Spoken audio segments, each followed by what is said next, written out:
Class में हम बाल विकास एवं शिक्षा शास्त्र के टॉप 25 क्वेश्चन पढ़ेंगे जो कि आपके सिलेबस के अनुसार होंगे, जहां से आपको एग्जाम में प्रश्न देखने को मिलने वाले हैं। इसलिए आप सभी लोगों से रिक्वेस्ट है इस वीडियो को आप कंप्लीट देखें और आप 25 में से कितना स्कोर कर पाते हैं वो भी आप हमें कमेंट बॉक्स में अवश्य बताएं। तो बिना समय गवाए शुरू करते हैं प्रश्न क्रमांक 1 से। कहा गया है प्रश्न क्रमांक 1 में, फ्रायड के अनुसार हमारे मूल्यों का आंतरिकरण कहाँ पर होता है। तो देखिए भैया, जो सिगमंड फ्रायड हैं, इन्होंने क्या है व्यक्तित्व के मापन का मनोविश्लेषणात्मक सिद्धांत दिया है। और ध्यान रखिएगा, सिगमंड फ्रायड के अनुसार हमारे मूल्यों का जो आंतरिकरण है वह है पर अहम में होता है। विकल्प सी यहाँ पर हमारा राइट आंसर होगा। इसके बाद हम अगला क्वेश्चन लेते हैं। ध्यान आकर्षित होने में खालिस्तान की प्रमुख भूमिका होती है। तो भाई, ध्यान आकर्षित होने में प्रमुख रूप से भूमिका होती है उद्दीपन की तीव्रता की, क्योंकि उद्दीपन की तीव्रता है जितनी ज़्यादा होगी व्यक्ति ना चाहते हुए भी उसकी तरफ आकर्षित होगा। ठीक है, चलिए इसके बाद हम अगला क्वेश्चन लेते हैं। सामूहिक आचेतन का संप्रत्यय किसके द्वारा दिया गया, बताएं आप लोग। बहुत ही महत्वपूर्ण क्वेश्चन है सारे ही। तो भाई, जो सामूहिक आचेतन का संप्रत्यय है ये दिया गया था युंग महोदय के द्वारा। विकल्प डी यहाँ पर हमारा राइट आंसर होगा। चलिए अगला क्वेश्चन लेते हैं और आप सभी लोगों से रिक्वेस्ट है मेरी, वीडियो पसंद आए वीडियो को लाइक करना और चैनल को सब्सक्राइब भी अवश्य करना। अब आप परीक्षा ऐप की वर्ग 3 की तैयारी के लिए स्पेशल टेस्ट सीरीज खरीद सकते हैं, जो कि आपके मार्च में होने वाले एग्जाम को ध्यान में रखकर तैयार की गई है। इसमें आपको बहुत सारे बेनिफिट मिलने वाले हैं, जैसे कि आपको अपना टाइम मैनेजमेंट कैसे करना है और आप अपना स्वयं का इसमें एनालिसिस कर सकते हैं, क्योंकि इसमें आपको आपकी रैंक बताई जाएगी और आपके सब्जेक्ट में कितना स्कोर लाए हैं ये भी आपको बताया जाएगा। यदि आप इसमें पारस 50 कूपन कोड यूज करेंगे तो आपको 50% का डिस्काउंट दिया जाएगा। यदि आप जहां पर जाकर आप इसे खरीद सकते हैं। प्रश्न क्रमांक 4 में कहा गया है, यह आवश्यक नहीं है कि उच्च बुद्धि लब्धि वाले बच्चे खालिस्तान में भी उच्च होंगे। देखिए भाई, यदि किसी बच्चे की बुद्धि लब्धि उच्च है तो वह अध्ययन में उच्च होगा, विश्लेषण करने में उच्च होगा, अच्छे अंक प्राप्त करने में भी उच्च होगा। लेकिन यह आवश्यक नहीं है भाई कि वह सृजनशीलता में भी उच्च होगा, क्योंकि सृजनशीलता का संबंध है नवीन उत्पाद एवं नवीन खोज से होता है। और अर्थात हम कह सकते हैं कि बुद्धि लब्धि के आधार पर हम सृजनशीलता का मापन नहीं कर सकते। तो यहाँ पर विकल्प ए यहाँ पर हमारा राइट आंसर होगा। चलिए इसके बाद अगला क्वेश्चन लेते हैं। कक्षा शिक्षण में पाठ प्रस्तावना सोपान सीखने के किस नियम पर आधारित है, बताएं आप लोग। क्या होगा यहाँ पर राइट आंसर। तो भैया यहाँ पर राइट आंसर हमारा विकल्प सी के साथ जाएगा, तत्परता का नियम। क्योंकि तत्परता के नियम से अभिप्राय है कि जब प्राणी किसी कार्य को करने के लिए तैयार रहता है तो उसमें क्या है, उसे आनंद आता है और उसे वह शीघ्रता से सीख लेता है। ठीक है, चलिए इसके बाद हम अगला क्वेश्चन लेते हैं। अवधान के आंतरिक अथवा व्यक्तिनिष्ठ निर्धारक कौन है। देखिए यहाँ पर बात हुई है आंतरिक अथवा व्यक्तिनिष्ठ। तो यहाँ पर देखिए पुरस्कार और दंड तो ये क्या है, बाह्य होंगे, गंध नहीं होगा, ये भी क्या है, बाह्य होगा। लेकिन जो रुचि है, लक्ष्य है और अभिव्यक्ति है, ये कैसे होंगे, आंतरिक रूप से निर्धारक करेंगे अवधान का। विकल्प ए यहाँ पर हमारा राइट आंसर होगा। चलिए इसके बाद हम अगला क्वेश्चन लेते हैं। थायरनडायक का सिद्धांत निम्न में से किस श्रेणी में आता है, बताएं आप लोग। क्या होगा यहाँ पर राइट आंसर। देखिए भाई, जो थायरनडायक हैं यह एक व्यवहारवादी मनोवैज्ञानिक थे, जिन्होंने भाई अधिगम में प्रयास एवं त्रुटि का सिद्धांत दिया है। ठीक है, तो हम कह सकते हैं इनका जो सिद्धांत है वह किसके अंतर्गत आएगा, व्यवहारात्मक सिद्धांत के अंतर्गत आएगा। ठीक है, चलिए भाई इसके बाद हम अगला क्वेश्चन लेते हैं। अहम निर्देशित होता है, बताना है जो अहम है यह किसके द्वारा निर्देशित होता है। तो भैया यह है वास्तविकता सिद्धांत के द्वारा निर्देशित होता है। विकल्प बी हमारा क्या है, राइट आंसर होगा।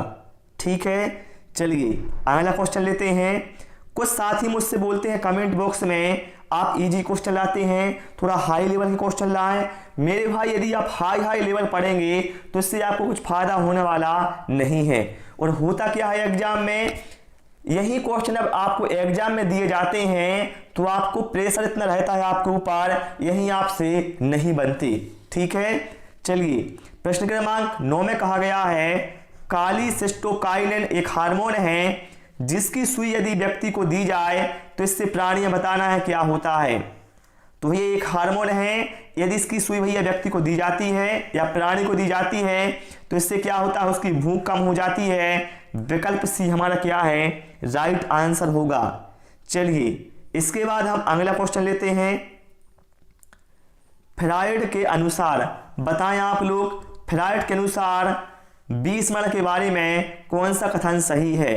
तो भैया फ्रायड ने कहा है, सिगमंड फ्रायड ने, कि 20 मिनट वह प्रवृत्ति है जिसके द्वारा दुखद अनुभवों को स्मृति से अलग कर दिया जाता है।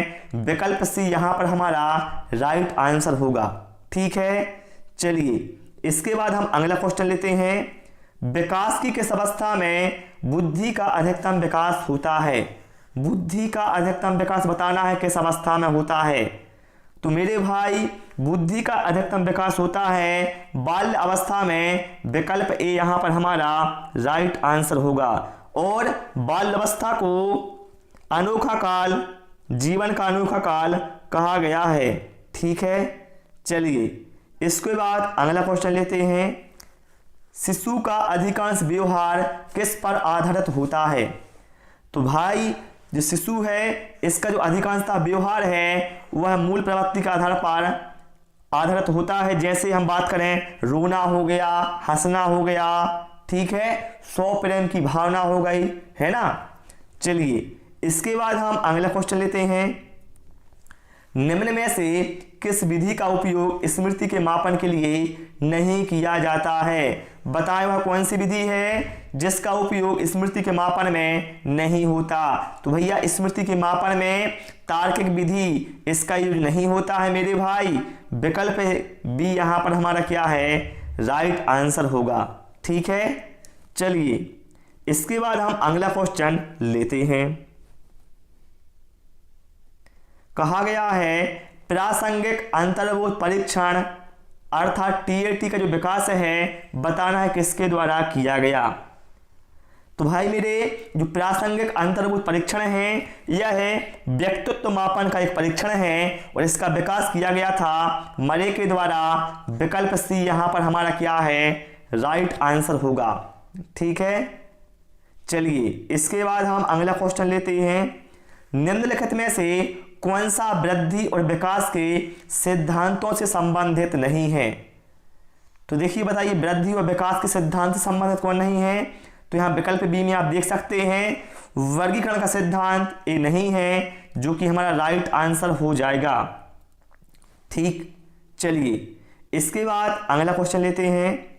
संघनन सिद्धांत निम्न में से किससे संबंधित है। बताएं आप लोग क्या होगा यहाँ पर राइट आंसर। तो भैया ये संबंधित किससे है, स्मृति से है। विकल्प सी यहाँ पर हमारा क्या है, राइट आंसर होगा।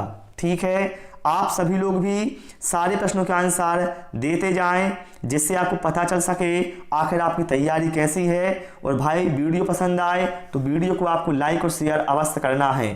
अगला है सीखने में पलायन किस पर आधारित होता है। पलायन, पलायन का मतलब आप सभी जानते होंगे। तो भैया यह आधारित होता है नकारात्मक पुनर्बलन पर। विकल्प यहाँ पर बी हमारा कहा है, राइट आंसर हो जाएगा। मान लीजिए कोई बच्चा है, यदि विद्यालय में उसको क्या है कठोर दंड दिया जाएगा तो बच्चा क्या करेगा, या तो विद्यालय में कभी कभी आएगा या फिर विद्यालय आएगा ही नहीं। तो यही क्या कहलाता है, ये कहलाता है नकारात्मक पुनर्बलन। ठीक है, चलिए इसके बाद हम अगला क्वेश्चन लेते हैं। प्रेक्षणात्मक अधिगम संप्रत्याय किसके द्वारा दिया गया?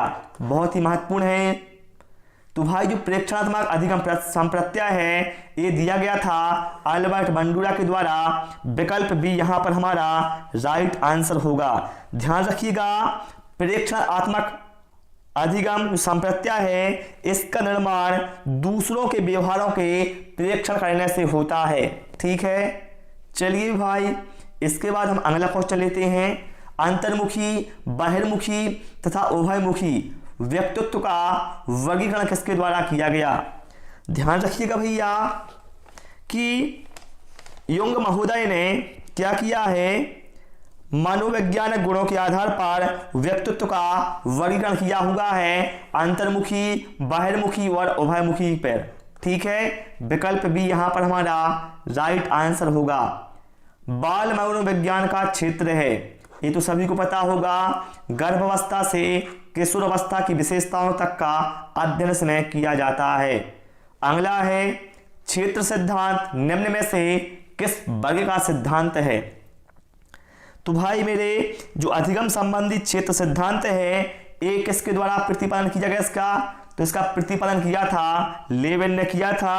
और लेविन भैया एक गेस्टाल्टवादी मनोवैज्ञानिक थे, ये आप सभी जानते हैं। तो हम कह सकते हैं विकल्प यहाँ पर डी हमारा क्या है, राइट आंसर होगा। ठीक है, गेस्टाल्टवादियों का है। चलिए अगला है भाटिया बैटरी का प्रयोग निम्न में से किसके मापन में किया जाता है?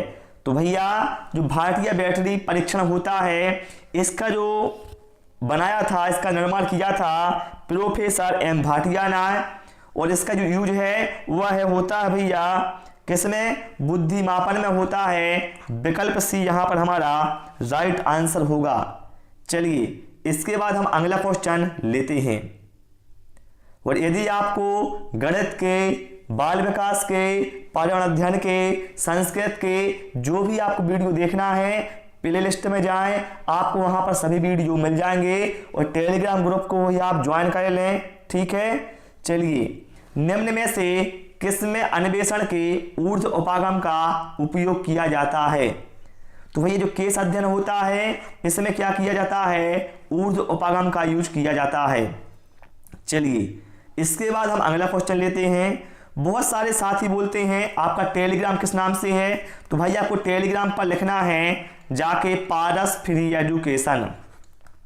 ठीक है, पारस फ्री एजुकेशन लिखना है तो आपके सामने हमारा चैनल आ जाएगा, उसको आपको ज्वाइन कर लेना है। चलिए वुडवर्थ के अनुसार स्मृति का आयाम नहीं है। तो देखिए भैया इसमें क्या है, 4 तरह की क्रियाएं होती हैं। पहली तो होती है क्या, सीखना। दूसरी होती है धारण करना। तीसरी होती है प्रत्याहार। और चौथी होती है पहचान करना। लेकिन तर्क करना है ये भैया नहीं है, जो कि हमारा राइट आंसर हो जाएगा। इसके बाद हम अगला क्वेश्चन लेते हैं। एरोस शब्द संबंधित है।